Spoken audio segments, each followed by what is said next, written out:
Hello and welcome back to part 3 of my interview with Hazel Morgan for Stephen Conway Live. And this is the big one. This is going to be talking about the specific things that you can do to change your diet, change your lifestyle, but in a way that's not going to make you feel deprived. And it's going to be a 10-day challenge we're going to be talking about. And it's something that you're going to actually not only enjoy, but you're going to see a radical difference in your health in the next 10 days. Now, one thing just to let you know, this is going to be a long one, so I would suggest that you either stop the video now or go and grab yourself a cup of tea and watch this at a convenient time, and also have a pen and a paper to take down notes, because there's going to be a lot of information coming thick and fast. But so strap yourself in, buckle yourself down, because we're going to get cracking in and it's going to be an amazing interview. So Hazel, welcome. How are you doing? I'm very well, thank you. Good. You talked about an analogy about a Ferrari. And do you want to just explain to the viewers at home, what is this analogy about having a Ferrari? Okay, if you imagine that you have a Ferrari, if you were lucky enough to have a Ferrari, but you actually go and buy the cheapest oil to put in the engine, and you go and get some rubbishy petrol, and you put that and you run your car on this, what you'll soon discover is it's going to run, but it's just not going to run well. And what we want with a Ferrari is for it to become a vintage model. And the question is, are you going to be a vintage model? So a good example of that is the fact that when I first started my road to recovery, a few weeks in, we'd been invited to lunch, and I was served a lasagna, which I'm afraid had wheat, tomatoes and cheese and milk. And I thought, well, I'll eat it. Anyhow, I did. And that was on the Sunday. The Monday, I couldn't get out of bed. I felt dreadful. And that lasted for about 3 or 4 days, whilst my body obviously cleared it out. I then went back onto my healthy eating. And on about the 4th or 5th day, I returned back to normal again. So let's talk about the 10-day challenge. How do we get people into this healthy eating lifestyle in a way that they don't feel deprived? There's foods that inflame you, and there's foods that actually heal you. And so if you actually just remove all those inflammation foods, the chances are your body's then going to start to find balance. And if you're then putting anti-inflammatory foods in that are nutritious and balanced and hydrating, you're going to allow your body to recover. And the 10-day challenge is basically, within 10 days, you should see a significant difference in how you feel by eating those anti-inflammatory foods. Is that correct? Yeah, most people see quite a significant difference. But even if you see a mild change, it's certainly worth pursuing. And you've got to be the judge of your own body. Great. So one of the things that they could do on this 10-day challenge, which we're going to talk about in a minute, is keep a food diary. Yeah. And keep a emotional diary as well, in terms of how you feel day one. So if you rate yourself, say 3 out of 10 on day one, how you feel on day 10 in terms of your energy, your clarity, the level of foggy headedness, depression, and so on and so forth. Sleep as well. And sleep, yep. Quality of sleep. And then you're able to track back, well, actually, the foods I have eaten, I can actually see a corresponding improvement according to the things that I have put into my body. Yeah, absolutely. Okay, cool. So let's start. What is the first thing that they need to be doing on the 10-day challenge to make this, easy and something where they're not going to feel deprived? The easiest way, actually, is to start drinking lots of water. When you start to feel the sugar cravings or the tea cravings or the cigarette cravings or whatever it is, just reach for a glass of water and just have a glass of water and just think, I've got to hydrate my body. I've got to hydrate my body. Because in hydrating our bodies can actually detoxify. And if you're drinking anything that isn't water, herb teas and things, that's a different thing. But if you're drinking anything that isn't water, it's actually dehydrating, and it's actually stopping your body doing the natural processes of getting out the toxins. Okay, so one of the things that they can add to the water, if I'm correct, is a thing called Supergreens, which is what we use at home. Yeah. Do you want to explain what Supergreens is to those people at home? Okay, it's wheatgrass, barley grass, various different things, broccoli and all sorts of things that have all been basically freeze-dried and then created into a powder. And the idea is you just mix it with water, normally about half a litre, and you can drink that, keep it fresh. You've got to drink it within 10-15 minutes of making it. But it means that you can have it in your office, you can have it at home. It just makes life very easy. And it's a way of super hydrating. So not only are you drinking water, and you're making sure that you're drinking about half a litre or a litre every 2 to 3 hours, is that you're actually also putting in goodness at the same time. So what brand do you recommend for the Supergreens? I like Amazing Grass. So if you go on Amazon, it's fantastic. You can find Amazing Grass. They also do a chocolate one as well, which if you add it to almond milk, makes a really nice sort of chocolatey drink. And the principle of this is to alkalise the system. Yes. So can you just give a bit of an explanation about this sort of acidic alkaline balance and why adding Supergreens to your water can make such a difference? Basically, if you're eating very acid foods, lots and lots of meat, lots and lots of carbohydrate, lots of sugar and things, your body, if you like, is out of balance and is what we call an acid lifestyle, which causes breakdown of the body. When you eat more alkaline foods, the body goes into healing and it goes into detoxification. So that's why we take the greens. Perfect. And, cost for a month's worth of Supergreens would be about how much? About £21-22. So it's affordable to most people? Yeah. Okay, good. Herb teas, what kind of things in terms of, if they're going to come off the coffee, what kind of herb teas should they be drinking? Okay, green tea is fine. I like a green tea with jasmine. It just makes it softer.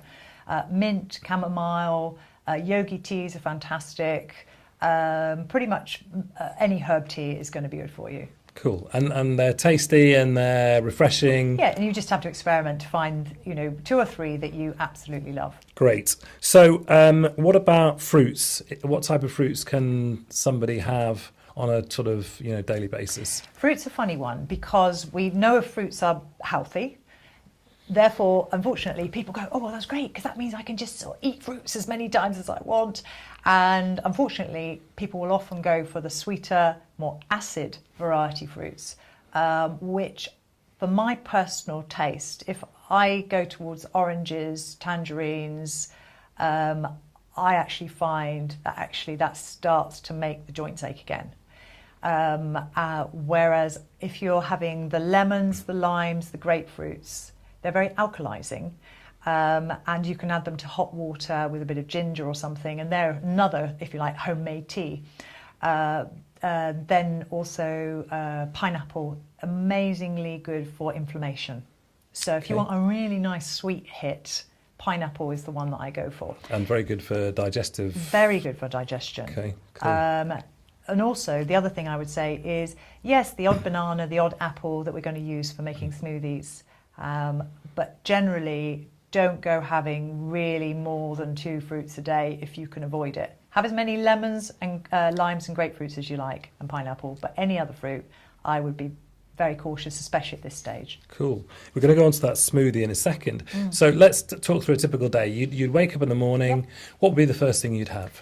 I normally have a lemon tea or a green tea whilst I'm actually making a green drink as well. So I'm starting... This is the super green drink? This is the super drink. And that's you just add the powder to the water, shake it up. Yeah, and we both have that every morning. Okay. And actually our girls love it as well, so they have it quite often as well. Great. And then after you've had that, we go on to the smoothie. Tell us about what's the ingredients for the smoothie. And how easy is it to make as well? How would you make the smoothie? 2 minutes. And all I tend to do is you can just use a classic little blender. We've got a NutriBullet. We also, because I'm always doing this for everybody else, so we've got a Vitamix as well. But actually, just a normal Kenwood blender or something like that. And you basically take a big handful of spinach, pop that in. I tend to rinse it whilst it's in there. So put the water in, give it a rinse round, take out the water, and then add a big slice of pineapple that I've then taken the core off and the skin off of, either a cube of ginger or a shake of ginger from dried ginger. 1 apple, this is for 2 people, 1 apple, and either half or 1 avocado, and then a spoonful of coconut oil or a glug of omega oil. Blend that up for about 30 seconds and enjoy. And you want to drink it really within 10 minutes of making it. But if you want to take it to work, put it in a flask and put 2 or 3 ice cubes in.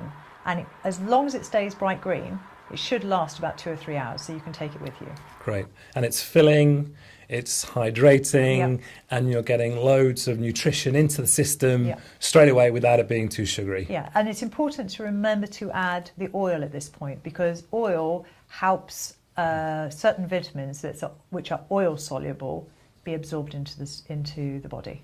Cool. So what's next? What do you have next? What's the next thing on the menu? Okay. That's normally within the first sort of 15-20 minutes of being woken up. And then I'm preparing food for myself, for you, for the kids. And the easiest one for us is actually, we have our own chickens. So we normally have eggs. And we'll have obviously boiled eggs, scrambled eggs, poached eggs.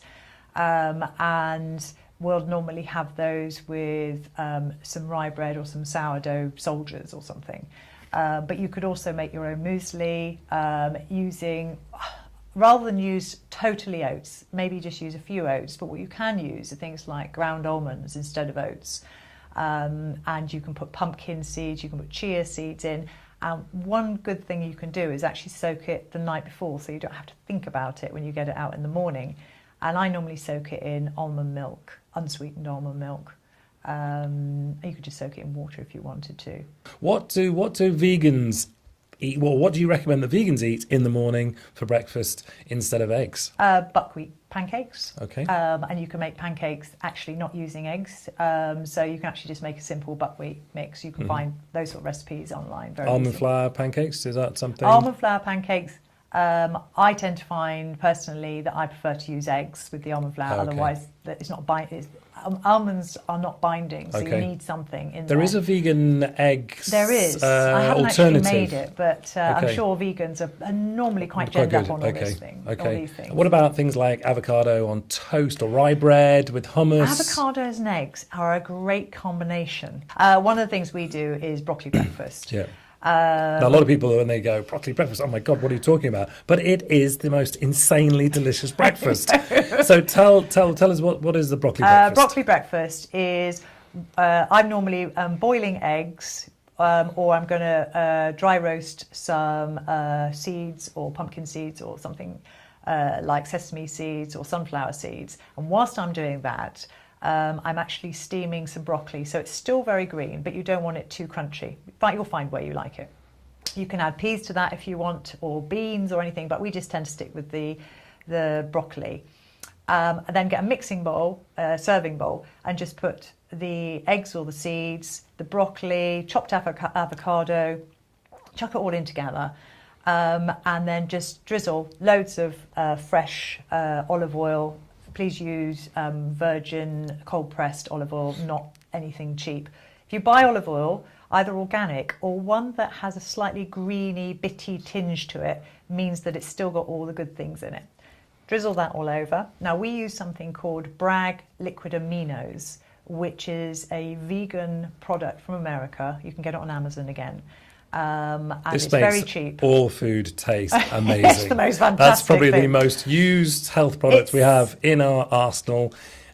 Tastes delicious, is amazingly good for you, and easy to get, and flavours everything. It's like soy sauce, basically. It's like soy sauce, but it's actually healthier for you. It's unfermented, so it doesn't upset the gut and things.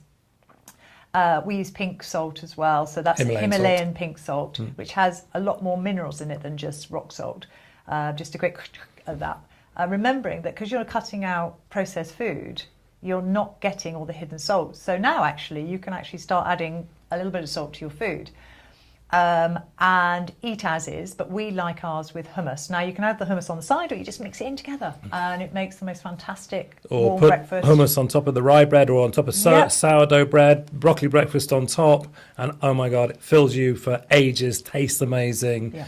And some people will be salivating at this moment. Some people will be going, "Oh no!" Yeah. Well, but trust me, everybody. The majority of people who's ever it. had it has gone, "Oh, I don't want to try that," or if you insist, and they've taken the first mouthful and gone, "Oh my God, I'm going to do this at home." Yeah. It's one of those weird things. Had you told me 10 years ago that I'd be eating broccoli for breakfast, I think I probably would have gone and jumped in a river. I ran away from it. Now, next one is dairy. So that's a big one for people.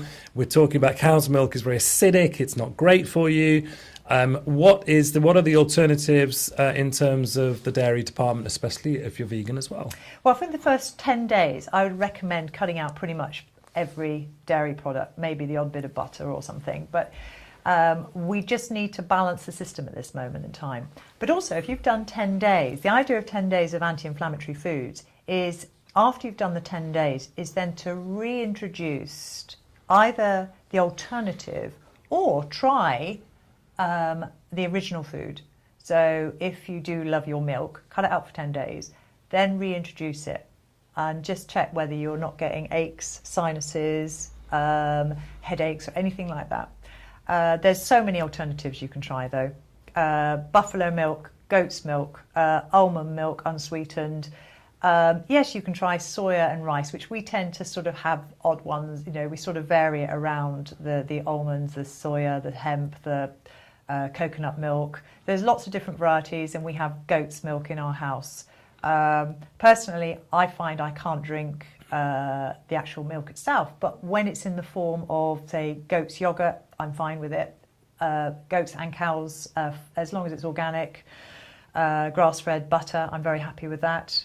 Cut out all margarines, any processed type of butter substitutes, because they're going to push you towards the toxic and the inflammatory, and we're talking about being anti-inflammatory. Yeah, because basically margarines are they're processed, and they're not recognised as a natural food stuff within the body, so therefore that is going to trigger any kind of anti-inflammatory response. Yeah. So, but fats are good.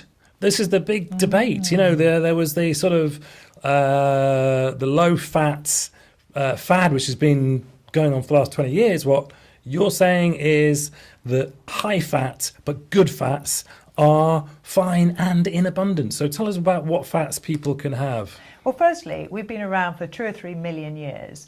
And during most of that time, except for the last 100 years, the body has actually lived on fat, protein, vegetable sources, and very little carbohydrate, because carbohydrate was actually very sparse. And the body has been designed to have fat. Now, it hasn't been designed to have trans fat and fat that's been impregnated with hormones and all the other stuff. So it's about getting the balance. So from a vegetarian perspective, you know, but even if you're a meat eater as well, I would go for coconut oil. Now you want raw coconut oil, and the two that I would recommend are the Lucy Bee and the Bionna. I've tried lots of others and they have different flavours, but for my own personal taste, Lucy Bee and Bionna are the nicest. But you can use it on your skin, you can use it on, you know, if you get rashes, if you get bitten by mosquitoes, you can put it in your hair. It's like having a first aid kit. And because it's got caprylic acid in it, it's good for helping with candida, which is also a sort of underlying issue. After you clean your teeth, before you go to bed, it kills the bacteria in your mouth, keeps your breath fresh. It does all these amazing things. So research coconut oil. Cool. The other oils are, again, I talked about olive oil. I also use walnut oil. I tend to stay away from any type of cooking oils. So the sunflower oils, the rapeseed oils, safflower oils, I keep away from them. You know, a little bit of butter. I don't want anyone to count calories whilst you're doing this. And I don't want you to count calories really per se anyway, because what a lot of people and myself have found is that your body will actually naturally move to its proper weight.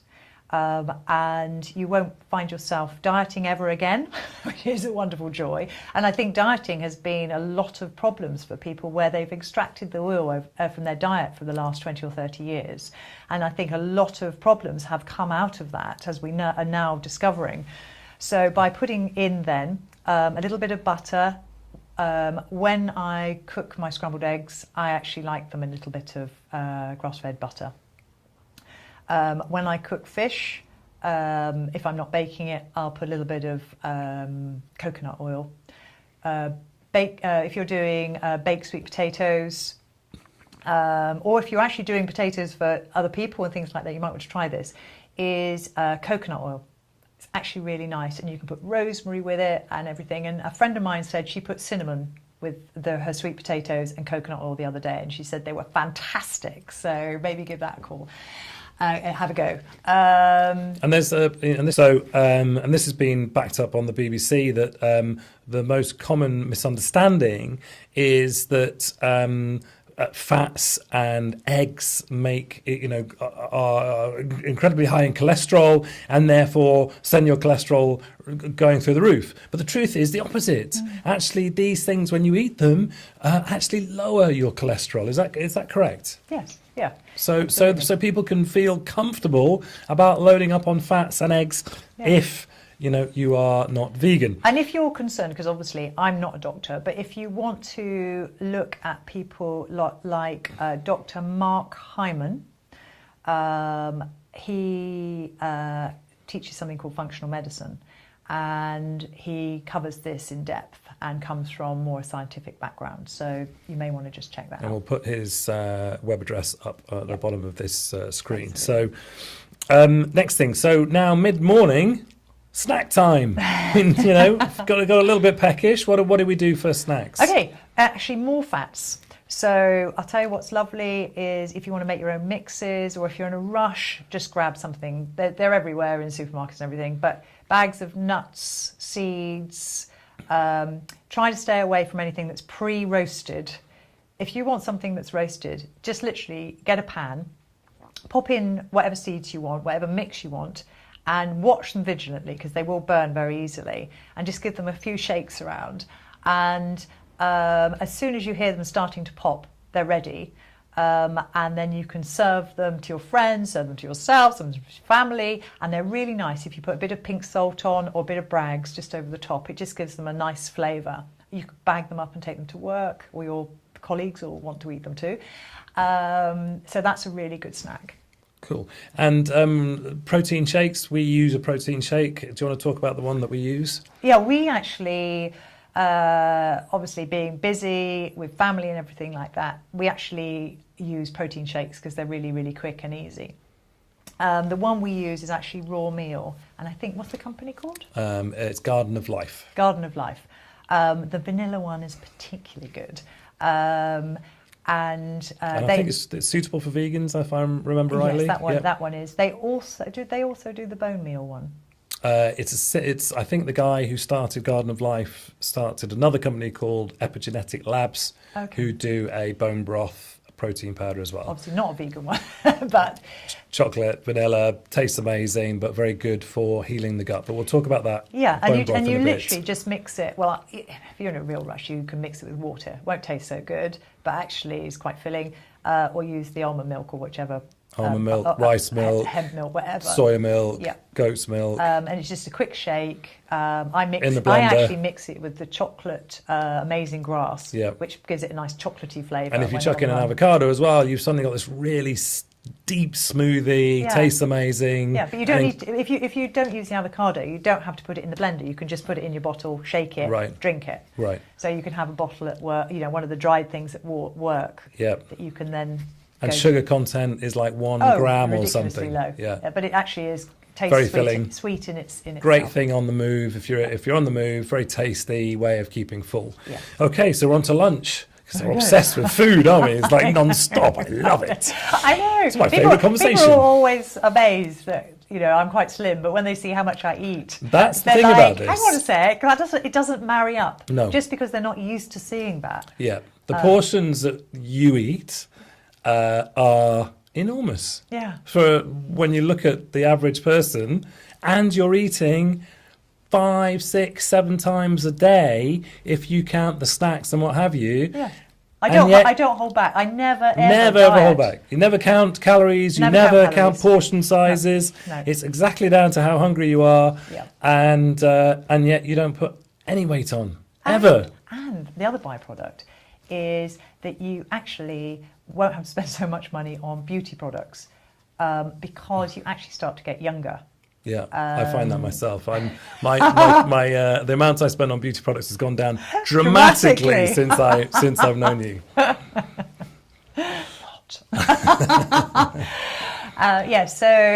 Don't you think? I've had my Botox.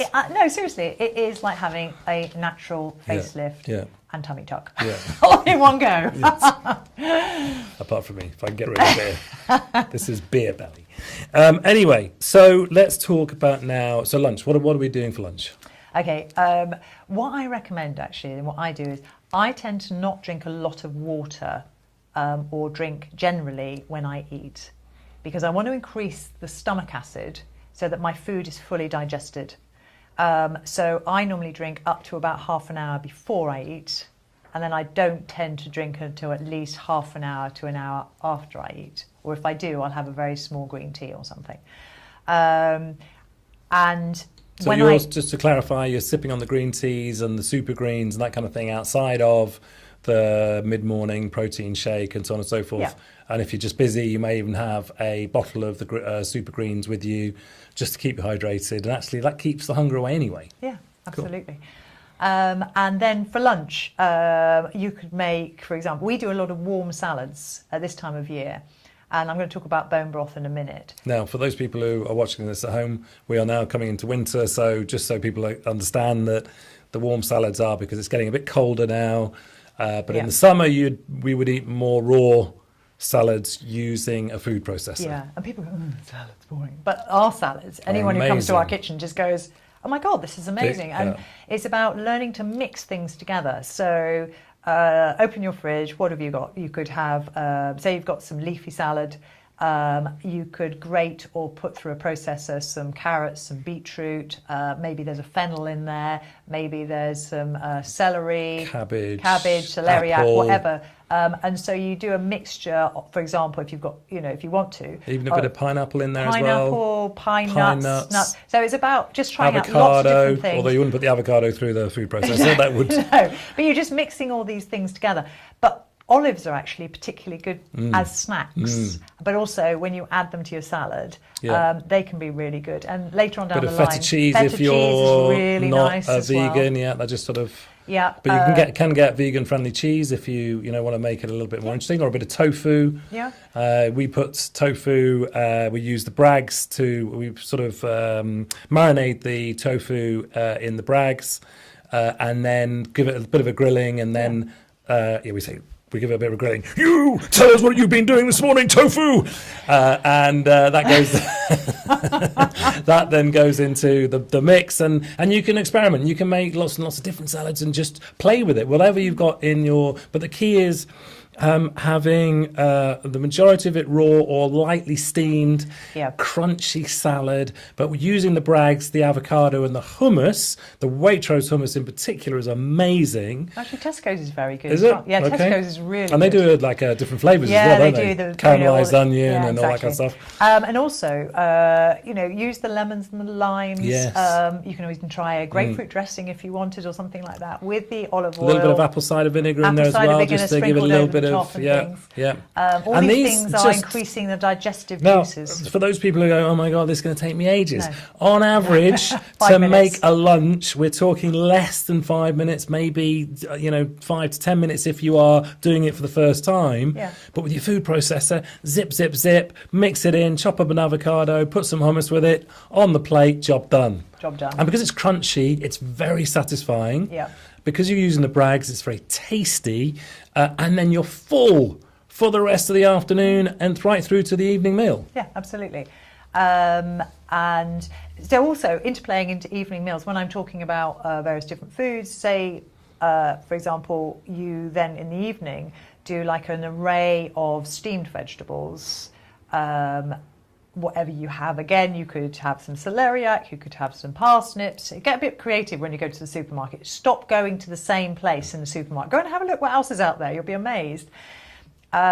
Steamed beans, and then dressed again in various different types of olive oils, maybe with some garlic, maybe with some pink salt, and then some lime juice or something, and start mixing stuff around.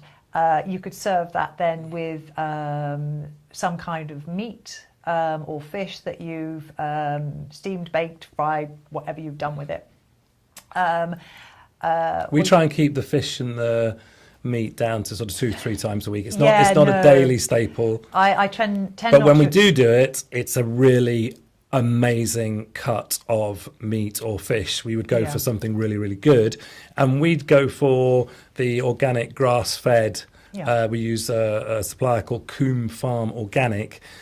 Why is it important that people use grass-fed organic meat as opposed to your average cheap cuts that you'd find in the supermarket? It actually does taste better and cooks better, and one of the findings actually is that you only find vitamin K in the meat that is actually grass-fed. So if it's organic grass-fed, it's going to have the vitamin K in there, which is good for blood vessels and things. But I think you'll find there's a whole load of other nutrients. It's quite anti-inflammatory as well, if I'm yes, correct exactly. in saying that. Grass-fed meat is quite anti-inflammatory. Yeah, so we tend to have like a Sunday roast. We're big on Sunday roast. And then during the week, Stephen or I will pick up maybe some fish or maybe some pork or something like that. Who's the Stephen chap? Are you having an affair behind my back? And so we're having meat on those 2 or 3 occasions during the week. If you want to have more meat, that's not a big deal, but I would be careful not to have too much. They say that you actually should only have a piece of meat that actually would fit onto the palm of your hand, not including your fingers and your thumbs. Now, I don't follow that rule. I do like my meat, but well, maybe that Sunday you can go a bit mad. But yeah, and for a bloke, we need something a bit more substantial. Yeah. But how I offset that is I wouldn't have any carbs. I would just have my veggies and the salad. Yeah. And even when eating out, so it's probably quite a good time to talk about that, is when I go to a restaurant, I will order not off the menu. I would go and say, I would like, a really fine piece of meat with a really lovely salad and some vegetables on the side. Yeah. Can the chef do that as a special for me? And you'll be amazed. From the local restaurant through to your Michelin-starred restaurant, chefs love to do something that's not on the menu. And by just asking, you end up with some incredible dishes that they bring out, especially for you, because you made a special request. So people need to understand that when they go out, it's not a case of if they don't see anything on the menu that they like, then ask to see the chef or to put in a special request for something that doesn't have any sauces, that is, a nice piece of meat or a nice piece of fish, and with a really lovely salad or and just ask them to put some olive oil in a little jug by the side of it. And if you're a bit, don't feel comfortable about that, and say they're serving everything with chips or potatoes and things, can you just say, could I have double portions of vegetables instead? Ask for vegetable crudité, just chopped up vegetables, when they're wanting to bring the bread to the table. A lot of places now have gluten-free loaves and things, and it's a good halfway house as well. So ask for a Metz board as well, which is going to have olives on it and things that you can pick at, because it's always when you go to a restaurant. But what I do is I always try to have a snack or a smoothie or something before I go out to dinner or what have you, just so that I don't go, oh my God, everybody's out eating bread and I'm desperate for bread. You won't feel like that. Yeah. So for those people who are vegetarian or vegan, we're talking about sweet potato curries, we're talking about cauliflower curries, we're talking about lentils, we're talking about all these great, you do an amazing vegetable shepherd's pie. So there's lots of things that people can do, making wholesome, nutritious, vegan meals as well. Well, shepherd's pie and a cottage pie with sweet potato topping instead of normal potato topping is actually so much nicer. And it comes out and it's so colourful. Yes. So you have this amazing orange, and then when you put it with the green vegetables, and then you've got whatever you've got inside it as well. And you can get a vegan bouillon, is that right? Am I pronouncing that correctly? The one I use is Marigold, is it? I think it's Marigold is the company. And it's vegan and it's also yeast free. Yes. And is absolutely fantastic. Yeah, and that just flavours and makes the taste amazing. Yeah. Add the Brags in as well. Okay, cool. Bread. What are the key breads that somebody should, because that's another one, big one. You know, for me at the weekends, love my bread. What should I be eating?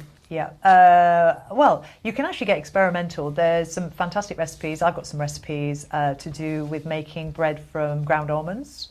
It's not really bread at all, but it tastes like bread. It has that same feeling. It comes out of the oven, and you slice it up, and it's hot, and you spread butter on it, or hummus, or anything like that, and the whole let's put it like a loaf this big in our house will disappear in 5 seconds, and it makes for a great meal. But also you can look in the supermarkets for spout sourdough, rye sourdoughs, look for some rye breads, and just be a bit more experimental. Stay away from the wheat at this stage, because we're trying for these 10 days to actually allow the body to have a bit of a rest and recover, and get to a less inflamed state. So even the sourdoughs, just knock those on the head for I would first knock 10 them on. days. I would just knock for them 10 on days. for 10 days. Everyone. It's not a it's not a big deal. Okay, so I want to talk about the one thing that people can do that we've done that can make a substantial difference to not only the leaky guts, but also that makes you look younger. That's really easy to make. It's something your granny would have made, and that is becoming really big in the health food scene at this moment in time. And that is bone broth. Yes. So, you know, anybody can now Google this, go and have a look at bone broth, the benefits of bone broth, and why it's been lost from our diet and how that's impacting us. But also, why is it so good for our gut? And also, what does it contain that makes us look younger? You know, this is the coolest product for women who want to, you know, retain their youthful vigor. Now, obviously, we could talk about vegans in a minute on this one, but for those non-vegans, this truly is a miracle product and has had the single biggest benefit for us too. So tell us about bone broth. Okay, bone broth has something called glycosamine in it, and glycosamine you may have been taking in a tablet form to help with your joints. It's packed with glycosamine. It's packed with loads of nutrients, calcium, magnesium. Collagen is the highest. Collagen. I'm getting there. I'm saving the best to last. Highest concentration of natural collagen out there. Give yourself a natural facelift, because it actually does plump out the skin, especially when you've been on it for about 6 to 8 weeks. You start to go, beer plumps out the belly, bone broth plumps out the skin. But you notice your skin's less dry, your body heals that much quicker. And remember... And it tastes, it's like your grandmother's most amazing chicken soup. Yeah, exactly. And you'll remember, the skin on the outside is the skin on the inside of your gut. Yeah. So if you're starting to see an improvement here, you know you're seeing an improvement on the inside. So really easy to make, and one of the cheapest meals that you can make. We actually buy in 500 gram or a kilogram of bones for about £4 to £5. And again, grass-fed, organic, British pounds, from Coombe Farm Organic. We'll put the web address on here for you. And easy to get, comes frozen. Comes frozen. And how do you make it? We use an Instant Pot, which is like a pressure cooker. You could use your own pressure cooker, but I would highly recommend looking at Instant Pot. You put it on the soup setting and you put it on for 2 hours, and 2 hours later, from a frozen piece of frozen bag of bones, you have instant healing soup. Now to that, if it's 500 grams, I'm adding 2.5 litres of water, normally a heaped tablespoon of the bouillon I was talking about, And then whatever herbs out of the garden or dried herbs, just basically another spoonful of those, pop those in. You want to put some raw apple cider vinegar in, because that actually helps draw out even more of the things that you need out of the bones. And that's essential. You need to put the apple cider vinegar in. Now, if you don't have it, you don't have it. But I would recommend getting it. Yeah. And that's, again, Bragg's apple cider vinegar. It's organic. Yep. You can get it on Amazon. Tastes amazing, Yep. but also is really powerful in getting the collagen and the glycosamine and all the essential minerals out of the bones. Yeah, and then if you want, you can either just make, that's the basic, but if you want, you can put in some carrots, you can put in various different root vegetables, put sweet potato, and at the end of 2 hours, you've got this fantastic soup. The actual Instant Pot stays hot then for 10 hours. So that you can eat it throughout the day. You can put it in a flask, take it with you to work. If you want, you can then remove the bones. Our dog gets all the bones. She's very happy. And what I tend to do is then hook out all the little bits of meat that might be left with some of the vegetables, and I serve that to the kids because they prefer, rather than the consommé soup, they prefer a thicker soup. So they have that as a thicker soup, so that they're getting it as well. And you can use this as gravy. You can use this. Oh, it's lovely gravy. You can, we have it as in a mug just to drink. Yeah. And if you're feeling hungry and you're really feeling like you've got the sugar cravings in terms of, going for the chocolate, have a mug of bone broth, and that instantly goes. You are instantly satiated with fat and collagen and all those amazing ingredients, and just it satiates you. But it's you've got these multi uses in terms of using it as the base for making the gravy for the Sunday roast, using it in the sweet potato curry to give it extra flavour. And just to go back to vegans, you can Google a way of making a vegan bone broth. I think it's with seaweed. It's seaweed and there's several also other ingredients. Sea vegetables. Sea vegetables, yeah. Cool. So I think that's basically enough for today. I think, thank you again. Brilliant. Pleasure. Love talking to you. You've talked to me for the last 15 years. No, you've talked to me. Oh, right, for the last, okay. I've listened for the last 15 years. But yeah, I hope that people have a go. Yeah. And in part 4, we're going to actually go into the kitchen and actually we're going to do some live footage in the kitchen and things. And yeah, have a I'm going to put my Mary there. Berry hat on. I'll be Paul. What's his name? We could do give it a go. The Great British Bake Off. Only without sugar and wheat. Cool. Hazel, thank you very much indeed. Pleasure. I hope you've enjoyed this one, action-packed. I hope that you take advantage of this, and we'll look forward to seeing you in part 4.